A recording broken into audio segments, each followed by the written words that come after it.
Hello everyone, welcome back. Today we're going to be talking about providing water to your chickens, ducks, and other farm animals throughout the winter. Okay. Problem with watering these animals through the winter is that water freezes. Okay, it will freeze both in the in the holding tank, right? Like over here, I got a kiddie pool that holds the water for them. But also, if you're trying to run a garden hose out to your animals, that's also going to freeze up.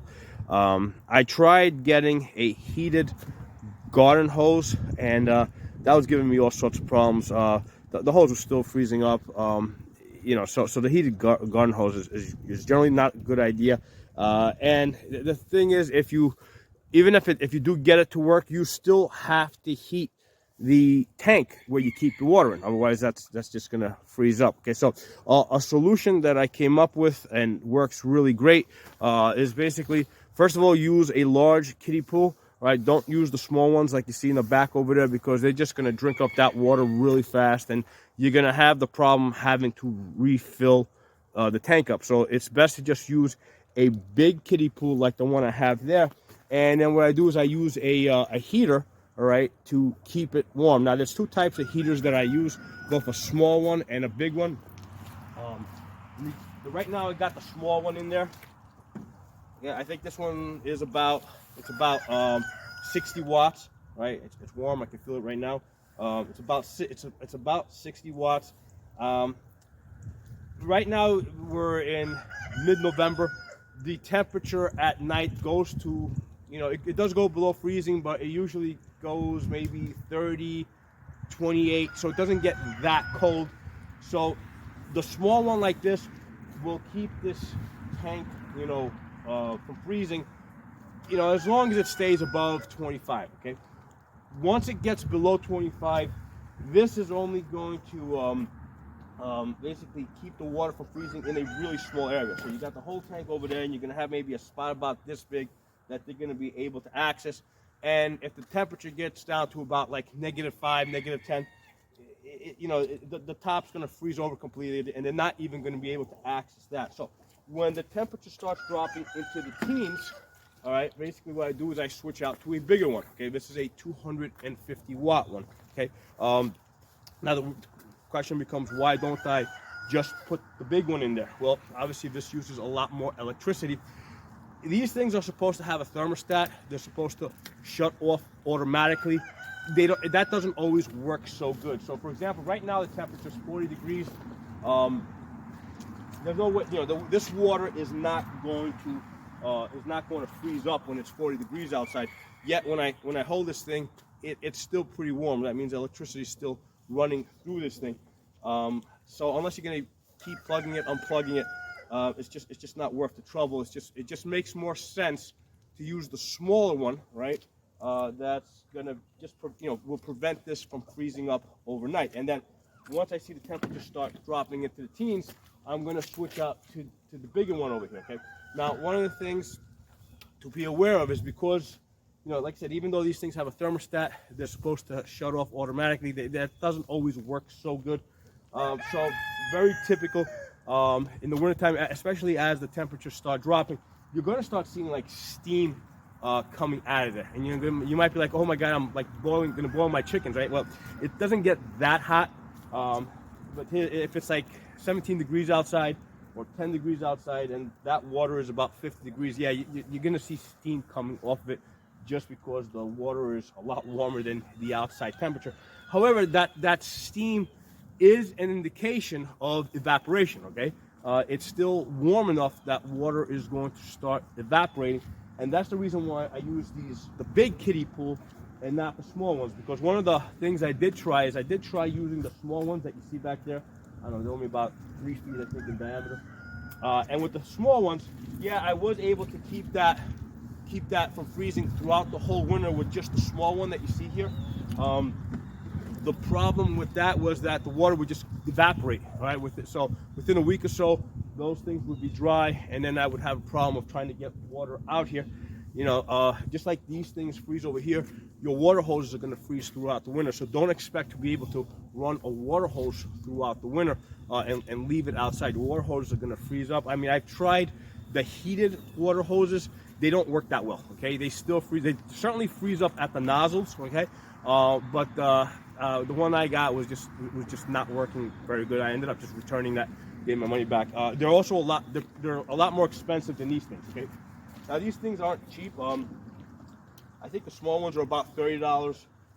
The big one that you see here is about $60. You're gonna need both, right? If you're gonna use a large kiddie pool like this, and your temperatures go down, you know, into the teens and even lower into the single digits, you're definitely gonna need the big one. You're also gonna want the small one, because that big one, what's gonna happen is it's gonna use up a lot of the electricity. It's gonna drive up your electric bill. But also, if the temperatures get, let's say, you know, get up to about 30 degrees, the big one's also going to start evaporating the water fast. Okay, so you don't want to use the big one until you really need to use the big one. Okay?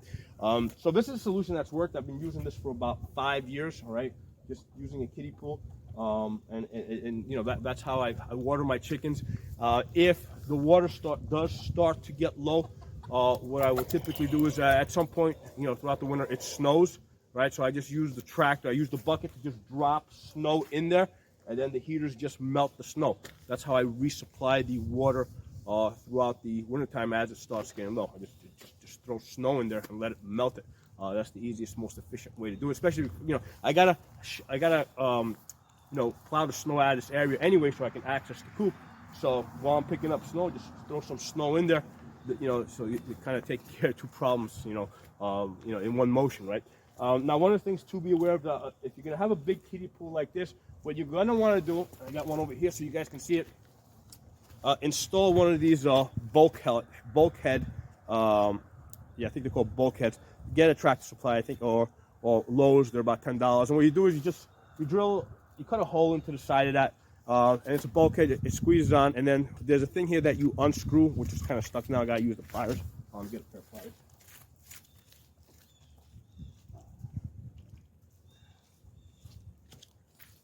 These are great pliers. If you ever get a chance to get these pliers, just because if you look at this design, there's enough space there that even if these rust, they will work. So these I pretty much just keep outdoors on top of the coop. I've had them out there for, I don't know, about 3 years now, and it's still workable. If you use anything else, they typically will rust up on you so that they're not usable. So this is the bulkhead that I install in my kiddie pools, okay, right? And what that does is it basically allows you to drain the water out, because with a pool that size, you can't just lift it up and flip it over. So what you gotta do is, if you don't have one of these, you pretty much gotta use like a sunk pump, you know, a pump to pump the water out, right? So that's the other option. It's just a lot easier to install one of these in it. It's $10 to do it one time, you know, and then eventually your kiddie pool is gonna crack, so that's gonna become usable. You know, you just pull out the bulkhead, just put it into the new one. Okay, so yeah, that's how I water my chickens throughout the summer. Now let's take while I got you guys here, a quick look at the coop. Basically just plain plywood. You know, one of the most common questions is how do you keep your chickens warm throughout the winter. I mean, chicks do need a heating lamp, right? If they don't have feathers, they do need a heating source, right? But once they got their feathers, chicks, you know, do not need chickens rather do not need heat. What you just gotta do is basically give them shelter, right? So in this case, I got the coop over here, all right. And by the way, you can see the rope there with the sliding door that goes all the way to the house, so I can, which is 100 feet away.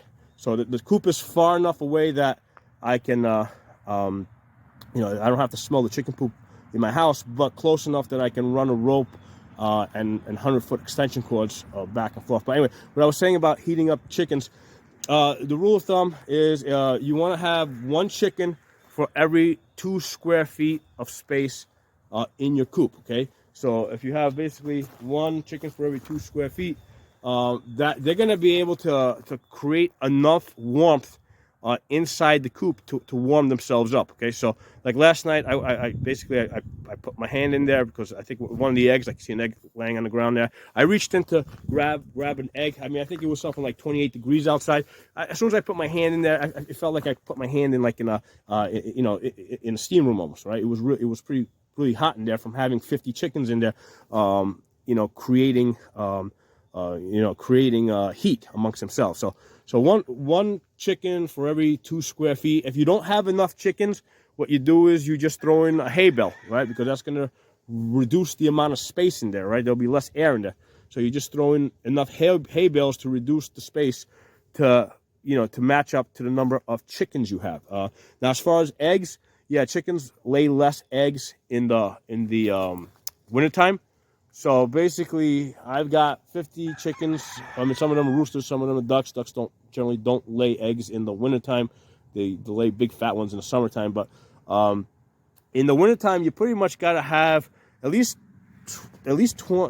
30 hens if you want to be able to eat. You know, if you want to have somewhere between. If you want to be sure you got at least 6 eggs every day, because hens don't lay every day, right? You got to have at least 30 hens to make sure you got enough eggs, because otherwise you're going to end up, even with, you know, if you only got like 12 hens, good chance you're going to end up buying eggs, because in the wintertime they slow down, you know, the laying, which makes sense because you know, chicks that hatch in the wintertime usually don't have a good chance of surviving. But anyway, that's the main thing I want to talk to you guys today. Best way to water your chickens throughout the winter is with a large kiddie pool, and just get these electric heaters, just dump it in there. I just leave it in there all winter. You know, once the temperature goes, you know, below into the teens, I put the big one that you see here, and that's it. Now, one of the things you should want to be aware when you buy this, if they give you an extended warranty, get the extended warranty. Like these, I get them with a 2-year warranty. Just make sure you can return it to the store that you bought it from, because these do go bad. Okay, they do go bad. You're lucky if you get a year out of these. So I buy them with the extended warranty, and I just basically take them back to the store, swap them out. If it stops working, it's probably the heater. It's not your lines. It's probably not your outlets or anything like that. Although that can also go bad. But these things do go bad. So get them with the extended warranties. I'm trying to think, is there anything else I should tell you guys? I think that's about it. If you got any questions, put them down in the comment section below. If you're not a member of my channel, subscribe, hit that bell button so you get the notifications. I'll talk to you guys soon.